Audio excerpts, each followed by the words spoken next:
આદ્ર નક્ષત્ર માક્ષર માસ આ વર્ષે આદ્ર નક્ષત્ર માક્ષર માસ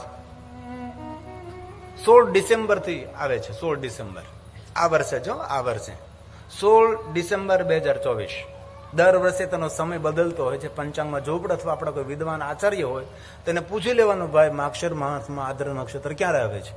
તો અમે એક આચાર્ય પાસેથી ડોક્ટર પુષ્પેન્દ્ર શાસ્ત્રી ધંબોલા મળ્યા હતા મને. મેં કીધું મને જરા જોજો ને આવતા વર્ષે ક્યારે આવે છે. તો 16 ડિસેમ્બર 2024 આદ્ર નક્ષત્ર માક્ષર માસ પડે છે. દક્ષિણ ભારતની અંદર આદ્ર નક્ષત્ર માક્ષર માસમાં લોકો ઘરની અંદર દીપમાલા પ્રજ્વલિત કરે છે. તેને દીપ પર્વ કહેવાય, તેને જ્યોતિ પર્વ કહેવાય છે. અમે એકવાર રામેશ્વરમાં આ સમયે કથા કરતા હતા અને આંગણે એટલા દીવા, એટલા, મેં કીધું દિવાળી નથી ને એટલા બધા દીવાઓ કેમ આંગણામાં? તો ત્યાંના મને માણસે કહ્યું કે જ્યોતિ પર્વ મનાવીએ અમે લોકો.